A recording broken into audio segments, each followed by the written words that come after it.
All right. All right, here we go. Welcome to the 8th episode of Talks with Tay. Here's my guest, 8th guest, who is also a photographer, musician, and an editor. Want to name yourself?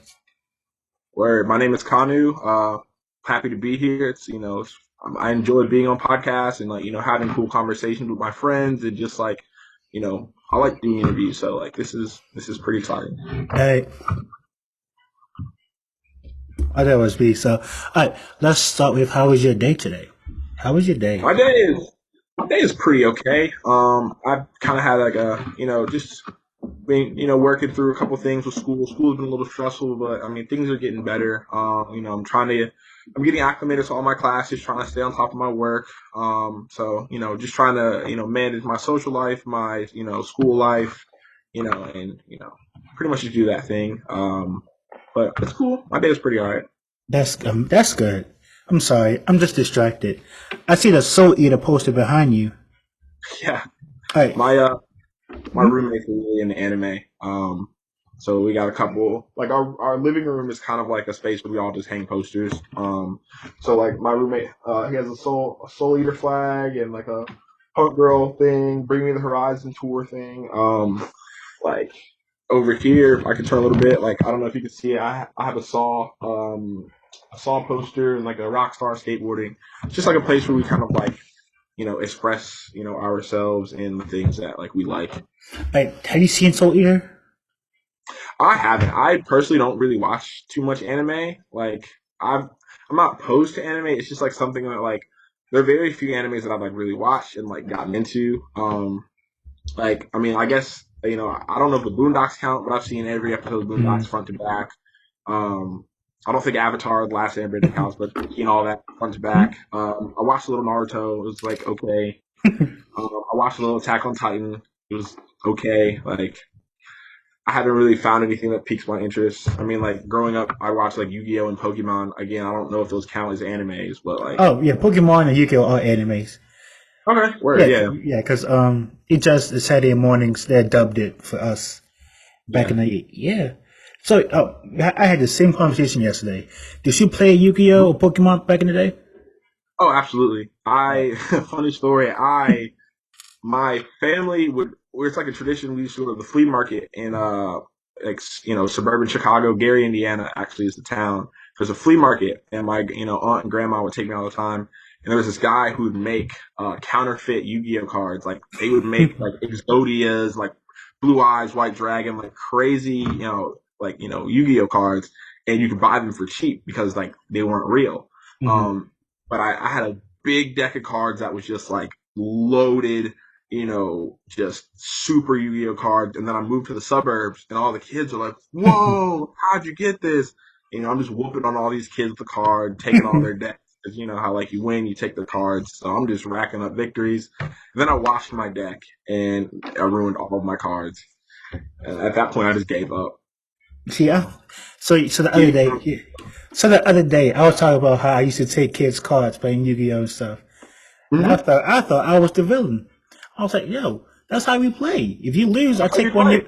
I take one of your cards.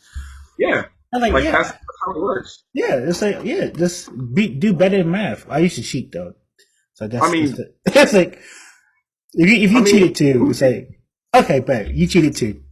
Yeah, like I had a Okay. whole deck of fake cards. Like I definitely cheated. I was gonna say, did you not get bullied for having fake cards? Absolutely not. They didn't know they were fake. Only I knew. Thought I had these real expensive, Exodia cards. Like, no, I definitely had fake cards, and they thought they were real. Um, wait. Did you trade some of the fake cards for real cards?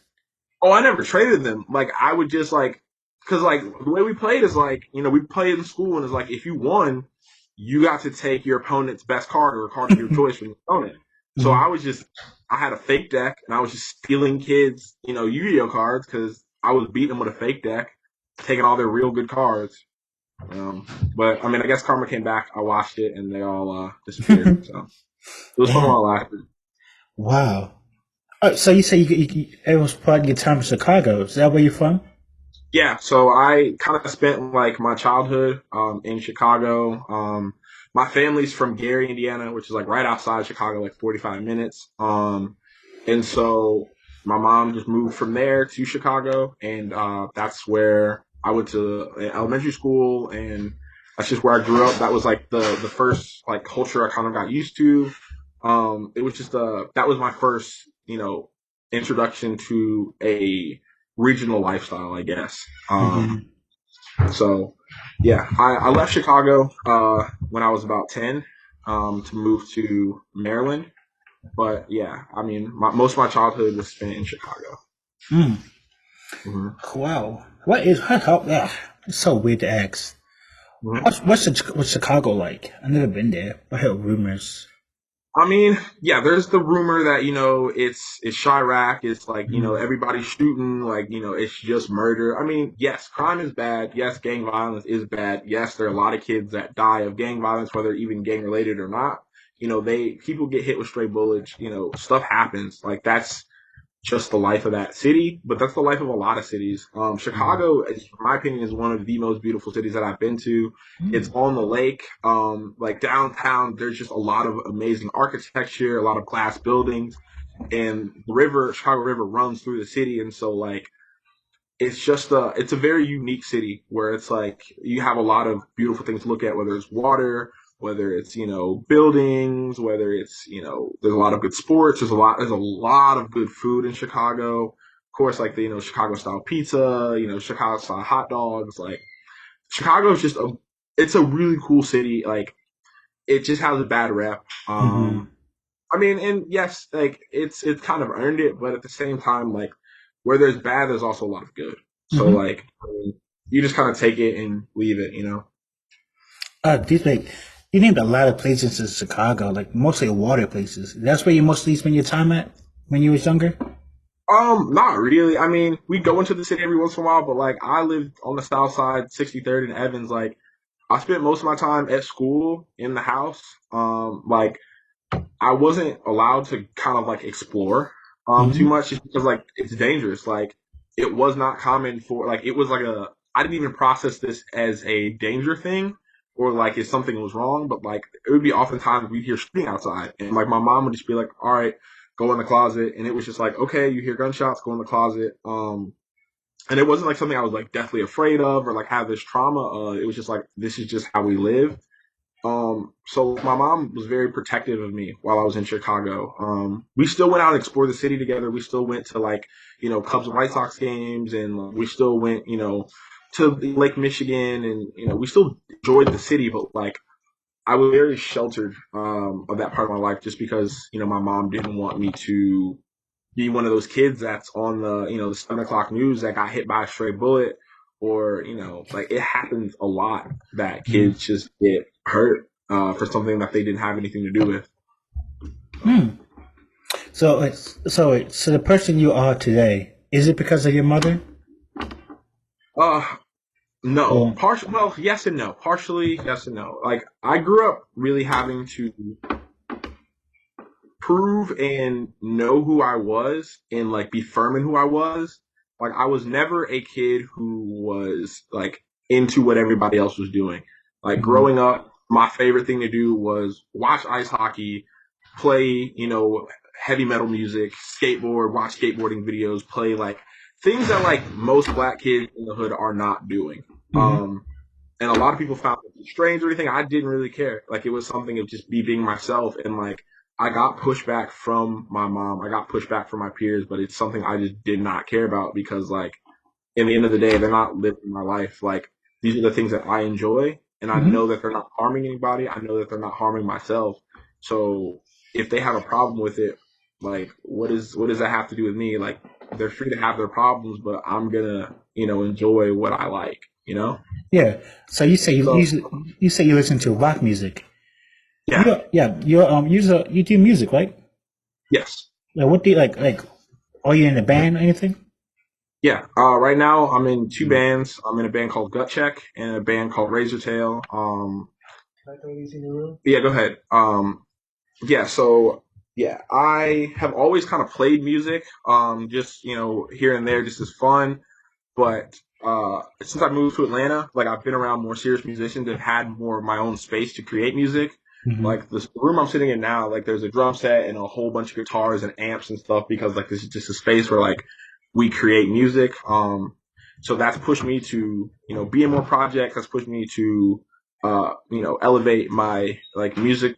It's just pushed me to be a better musician, I guess I can say. So yeah, What right instruments? now I play drums and bass. I play drums, gut tech, bass, and razor tail. I just kind of started playing bass a couple months ago, Hmm. but I've been playing drums for a couple years, like on and off since like middle school. Um, but like I've wanted to branch out and try other instruments, and eventually like kind of be able to play, guitar, bass, drums, keys. Like, I want to be able to do everything because like music has been one of my passions since I was a kid. So I definitely want to keep doing that. Isn't it kind of hard to learn how to play two different? I mean, 'kay, I heard it was taught playing two different instruments at the same Mm-hmm. time. Cause like percussions, it's just about rhythm, like left, right, up. That's snare. I never played the drum I mean, set yeah, before. no, that applies to like yeah, like rudiments and things like that. They apply Mhm. to like drums, like your typical left, right, right, right. Your those kind of things like that. That stuff like applies to your kit drums too. Like Mhm. yeah. So then that means now you gotta learn how to play. Now you gotta learn how to read notes and stuff on bass, which is Um, like, Kind of like not necessarily. Like honestly, I feel like for a musician, like bass is an easy instrument to move anywhere else in like a traditional band sense because like it has like the elements of a guitar where there's strings and there's frets, but it's a rhythm instrument. mhm, Because like pretty much all you're doing on a bass is following the rhythm of the music. mm, Like the drums and bass work together to create the rhythm, and the guitars like create I guess the melody. mm, So um, it's kind of like the best of both worlds. So like if you wanted to learn guitar, I'd recommend learning bass first, but like vice versa. Like if you wanted to move to drums to guitar, I'd recommend moving the drums to bass. Or if you wanted to do percussion, I mean, yeah, learning bass is great, and then move the drums. Like it's all rhythm, but it has a little bit of that melody to it. So it's like a good in between of all the of the instruments in the band. well, so okay, let me get this straight. Hey, wait, what major are you in college? I'm a psych major. When I was a freshman, I was gonna be I was pre CTEMS, but then I Mhm, realized like, I mean, I love film and movies and things like that, but I don't love it that much that I'm willing mhm, to, make that my undergrad major. Like I realized how much money I was spending to go to school, mhm, and I wanted my degree to be worth a little bit more. Not saying that film majors their degrees aren't worth anything, but like I really want to go into an industry where I know I can make money out of college. mhm, And psychology is like mental health is something that's very important in today's climate and our country. Like there's so many tragic events that happen every day that we're made aware of because we're very close to our phone, and that takes a toll on our mental health. So like that's a field that's in demand. It's something that I'm interested in. So I became a psych major, um, and yeah, that's how I'm here. Yeah, what do you do to cope with your mental health? Music has been a really big thing throughout, with my mental health. Like the kind of music I listen to is like very expressive. Like Mhm, I feel like a lot of mainstream music, and not even to take away from that, but like is more catered to a mass, mhm, so it's less intimate in terms of like its lyrical value. Like I feel like you could relate more with the smaller artist that's simply expressing what's on their chest than an artist who's trying to reach a lot of people, if that makes any sense. yeah, So music has definitely been a big thing with my mental health. Honestly, just being around good people, like I feel like who like there's a phrase saying like you are the people who you surround yourself with, and that's a really big thing. Like when I know I'm going through depression or I'm feeling some type of way, I need to surround myself with positive people. I need to be around laughter. I need to be around goodness so that that energy comes onto me. mhm. Um, so yeah, being around people, playing music, just kind of going out, eating food, like just enjoying the simple things in life definitely helps me with my mental health. And hopefully, like with my field, I can help other people, find their find their coping mechanism. Um, whether it's music, whether it's food, whether it's cutting grass, whether it's staring at the sun. Like I just want to help, our or the next generation, find their coping mechanisms and tackle their mental health issues. Oh, so okay, so you use psychology major to help others, other than how to provide for others. What you Okay, mean? okay. So What? for example, Yeah. like I'm a psychology major too, Uh-huh. but I got out of that healthcare version of it. I Okay. want to get into marketing, so Okay. I can sell things to people and what they need, and oh no, oh they can't see it, what they need and stuff. Okay. So that's what I mean by how you want to help people, other than provide things for people. Oh yeah, I understand that. Like, yeah, my outlook on psychology, like I've definitely considered like going into like corporate psychology and like the business aspect of psychology because like yeah, there are a lot of businesses and corporations in the world that need that kind of work. Hmm. But yeah, no, I definitely want to focus on more of like the healthcare side of like therapy. Even becoming a psychiatrist is something that's like really become one of my goals recently. Hmm.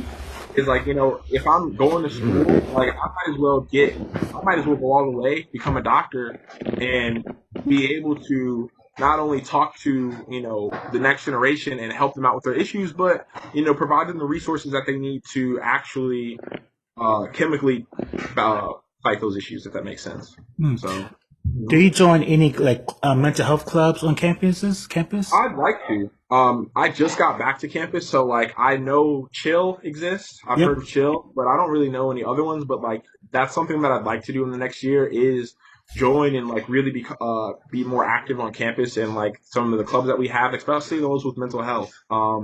Because I'm going to school for the next generation, but this current generation also needs help. Hmm. Um, and I'd like to do what I can. So yeah, if there's any organizations that are, taking members and, things like that, I'd love to do that. So Yeah, I can put you on to Chill because I'm a Chill awesome. member. Yeah, I you Okay. talk about Chill all the time on this podcast.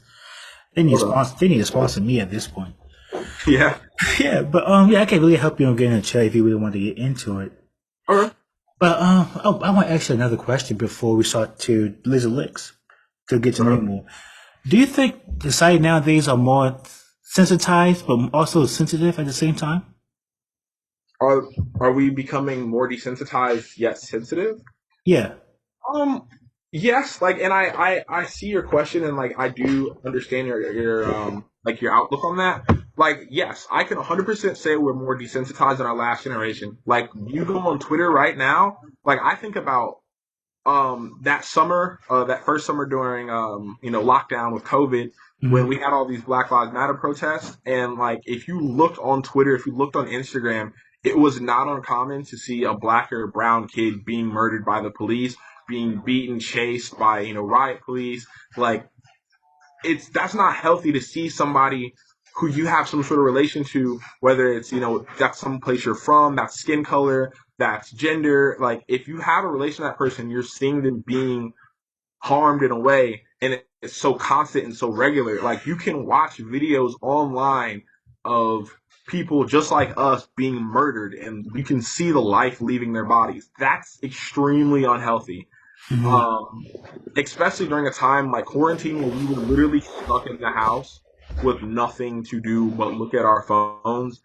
That is extremely desensitizing. It's extremely unhealthy on the mind. And I believe that I don't know if we're becoming. I think you could say yes, this generation is becoming more sensitive, but I also attribute that to the fact that we can express ourselves more. Hmm. Like we're in a generation of social media where if I have a thought, I can go on Twitter right now and just express it, and thousands and millions of people can see it and comment on it and share it and like it and agree, disagree, argue. Like this, we're in a generation where publishing literature is as easy as picking up a phone, writing a sentence, and letting the world know what you're feeling. Like back in the day, you could not do that. Like that just was not a thing. Hmm. And so now we're much more expressive. And I guess that can attribute to us being viewed as more sensitive just because we're expressing ourselves more. Um, but I feel like if the previous generations had things like social media, we would say that they were at a level of sensitivity that we are today as Hmm. well, I guess, because they struggled, through their things as well. It's just less documented. So, I mean, yeah, I do understand your point, and I think it's a good point. I think it's valid, but I think it just comes down to the resources that we have and how that, affects our minds. Huh. Okay. Oh, I got more. I got another question about ignorance versus sensitivity, but let's talk about LaserLink. So, what Okay. is LaserLink? So yeah, Lizard League Productions was like something that I really just started off as broadcast journalism, where when I was like 15 or 16, I would interview bands that would come in town. I had a love for music, I had a love for journalism, so I said, why not put it together? Mm-hmm. And that was something that I did. I would just make little, funny videos, funny interviews with, small bands that would come in through the area, and were willing to, be interviewed by me. And eventually it just became, I was filming bands.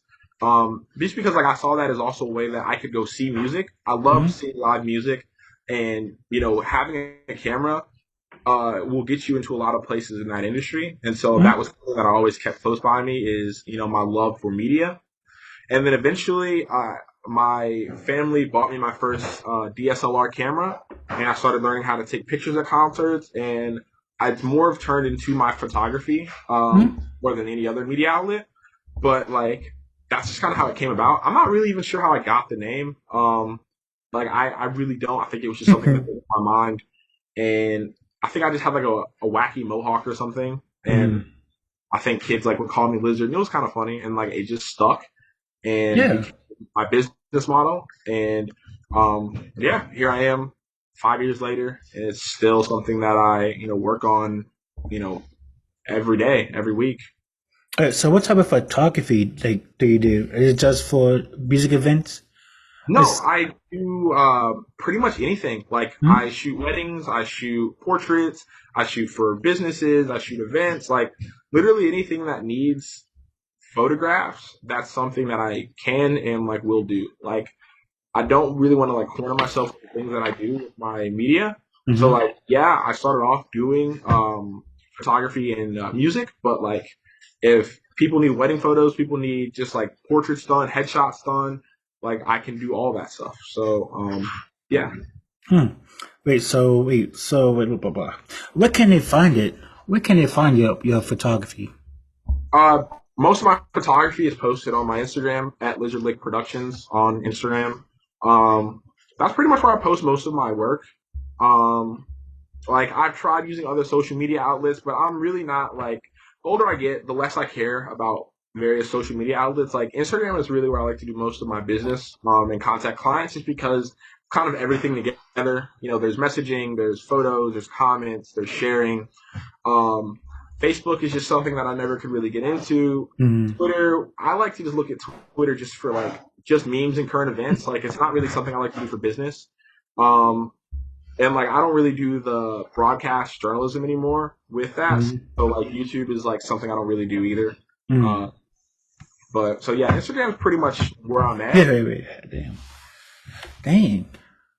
I had more questions about TikTok and stuff. I want to see your funny. I want to see you do funny videos on TikTok. Yeah, I thought about it. I really considered doing TikTok, but I don't know. Something about it would. It's just that extra platform. Something about it just Mm-hmm. doesn't feel natural to me. Yeah. Like I mean, you're on my close friend story on my Instagram, and like that's just kind of where I just really Mm-hmm. express. Express yourself. Yeah. Yeah, I just like whatever's on my mind, I just let go, and I know it's such a small amount of people. Mm-hmm. That like I won't if I make a mistake, if I say something that's you know controversial, like it's something that's kept in a small circle, and that I can work on and manage without the giant public eye and their judgment.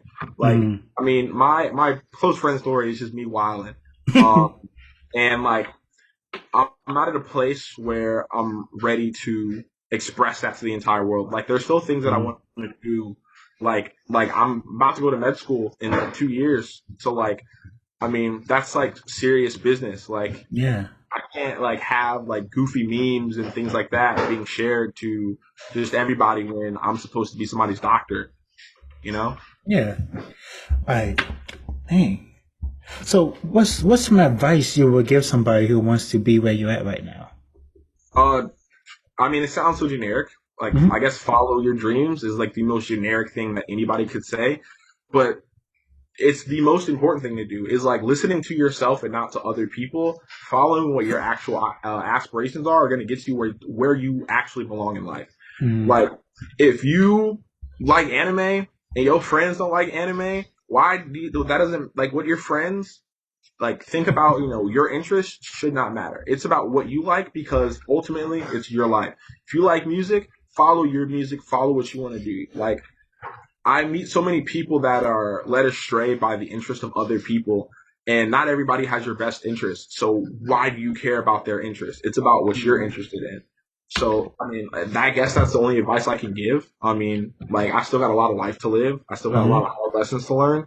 But so far, what I could tell people is do what is important to you. Chase your dreams, chase your own passions, not somebody else's. Hmm. Wow. Wow. Hey, if it is that situation, what if they fail? I mean, listen, everybody's going to fail in your life. Like, Hmm. everybody's going to fail. I don't really see life as, success and failure. I see things as success and learning. Hmm. Like, that's a principle I've really learned in my time doing jujitsu is Hmm. there's no such thing as winning and losing. There's winning and learning. Like, every time you make a mistake in your life and you consider it a failure, you went through an entire experience where you gain knowledge on something of how to do something, how not to do something. And if you have the right outlook on things, that's a learning experience, not necessarily a failure, because that's knowledge you're going to carry into your next time trying it. Hmm. You know? Yeah. Well, so wait, so what's like a myth that what's like a myth that people's what's a myth of photographers say like try to be a photographer or A myth of artist? like photographers. Yeah, let's say what's one myth about your industry that you want to debut? Like, Um, I guess that we're like a bunch of I don't really know. Like, it's not really something that I listen to too much, but like, photographers are like mm, real creepy, or like we're the paparazzi guys. We're just trying to get like shots of like, unwanted things, like we're that dude behind the bush. Like, mm, most actual photographers who are serious about their craft aren't doing those kind of things. I mean, all we are just artists, just like painters, just like musicians, just like, any other kind of artist. And, we want to use our medium to express ourselves. So, like, I mean, yeah, there are a lot of creepy people in the world with cameras, but like that doesn't really define photography. And I guess that's like something that like I've seen in the media of like, the creepy guy behind the bush trying to get like a shot of, up somebody's skirt. Like, that's not photography. That's just being a creep, you know? yeah. All right, last question before we sign off. What should nah, blah, blah, blah. The question is, what's something people seem to misunderstand about you? Misunderstand about me.